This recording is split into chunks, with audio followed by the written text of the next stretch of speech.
Hello guys, അസ്സലാമു അലൈക്കും. അപ്പോൾ ഗൈസ്, ഇതെൻ്റെ കുട്ടനാണ്. അപ്പോൾ ഇവനാണ് 1 വയസ്സായിട്ട് അവനിക്ക്. ഇവനെ ഞാൻ ബക്രീദ് ആവണ ടൈമിൽ കൊടുക്കാമെന്ന് വിചാരിച്ചിട്ടിരിക്കുകയാണ്. ഇനിയിപ്പോൾ കുറച്ച് ദിവസങ്ങളല്ലേ ഉള്ളൂ. അപ്പോൾ വിൽക്കാം എന്നുള്ളൊരു തീരുമാനത്തിലാണ്. ആർക്കെങ്കിലും വേണമെങ്കിൽ എനിക്കൊന്ന് കമൻറ്റ് ഇടണം കേട്ടോ.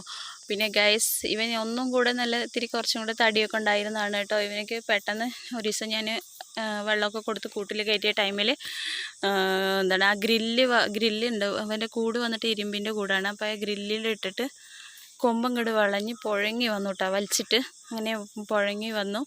പിന്നെ പുഴങ്ങിയിട്ട് അതിനൊരു സൈഡിൽ ഇങ്ങനെ തൂങ്ങി നിൽക്കുമായിരുന്നു കേട്ടോ. തൂങ്ങി നിന്നിട്ട് അതിന് വേദന സഹിക്കാൻ കഴിയാണ്ട് അത് 4 പറ ഓടി കരയായിരുന്നു. കരഞ്ഞുകൊണ്ട് ഓടിയിരുന്നു. നമുക്ക് കാണാൻ പറ്റില്ല കേട്ടോ. അത്രയ്ക്ക് വേദന കൊണ്ട് സഹിക്കില്ല. അങ്ങനെ ആയിരുന്നു. 2 ദിവസം ഞാൻ അത് തന്നെ വീണ് പോകും വിചാരിച്ചിട്ട്, കൊമ്പ് വീണ് പോകും എന്ന് വിചാരിച്ചിട്ട് അങ്ങനെ നിന്നു. മരുന്ന് വയ്ക്കാനോ കാര്യങ്ങൾക്കോ ഒന്നും അവൻ വിടണ്ടായിരുന്നില്ല കേട്ടോ.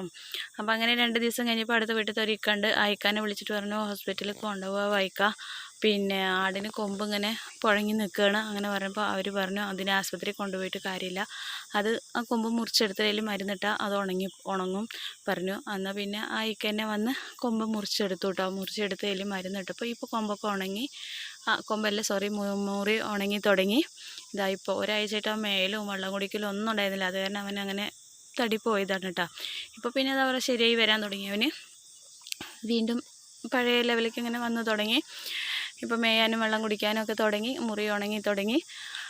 അപ്പോൾ ഗൈസ്, ഇത്രയൊക്കെ തന്നെയുള്ളൂ. ഇഷ്ടമായാൽ ലൈക്ക് ചെയ്യുക, ഷെയർ ചെയ്യുക, കമൻറ്റ് ചെയ്യുക, സബ്സ്ക്രൈബ് ചെയ്യുക. അപ്പോൾ ഗൈസ്, ആവശ്യമുള്ളവർ കമൻറ്റിലൂടെ അറിയിക്കുക. കമൻറ്റിൽ അറിയിച്ചാൽ ഞാൻ ഇതിന് റീപ്ലൈ തരുന്നതാണ്. അപ്പോൾ ആർക്കെങ്കിലും ബക്രീദ് ആവശ്യത്തിന് വേണമെന്നുണ്ടെങ്കിൽ എന്നെ ഒന്ന് അറിയിക്കുക. Okay, by.